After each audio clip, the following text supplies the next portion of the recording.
Vom Fass was started in 1994 by a father and son in Waldburg, Germany. It's now 300 shops around the world. It started franchising when people would come into one of the German stores and say, I love this concept, I'd like to have it in my country. And so they started franchising sort of in an organic way like that. The first store opened in Madison in 2007, was the first US shop. Well, we have very high quality olive oils, first of all, from Greece, Spain, Italy, and France. We have infused olive oils, so meaning they have flavors infused in them.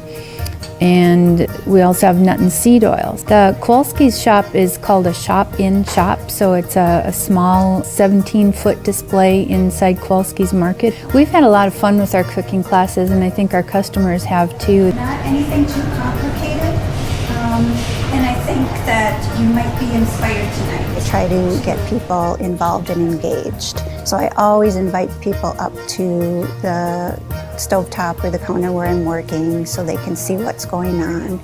And I try to make it casual, relaxed atmosphere. I want it to be where they feel like they're just with a group of friends and we're talking and we happen to be cooking at the same time. Okay, so I'm just adding our onions here. Ultimately, what I want to do when I get into that classroom with my cooking class participants is to make them feel comfortable, make them feel like they can do this at home.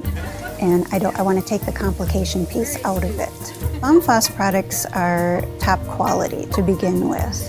The founders of Vom Fass have very personal relationships with all of the producers, and not only that, they just taste good.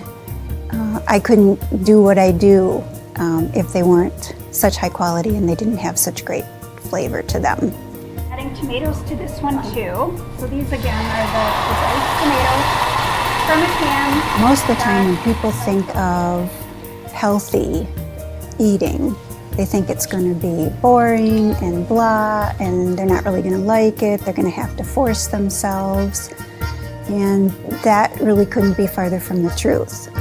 I thought it'd be kind of, everything's so low sodium, I thought it's going to be bland, but it's not. There's a lot of flavor, doesn't it? Yeah. Using oils and vinegars and fresh produce and healthy meats and all kinds of food, it's really easy to make a healthy meal that's also delicious. I always say it's a delicious meal, and oh, by the way, it's healthy. I hope anyway, I showed them some easy techniques to use in preparing it. None of the recipes were overly difficult and they didn't take a lot of time. And so hopefully they can take that home. They can be inspired to cook heart-healthy food at home and not feel like they're being deprived or giving anything up. This was fun and wonderful. Gina said we're going to come again. I said absolutely. All right. There was a lot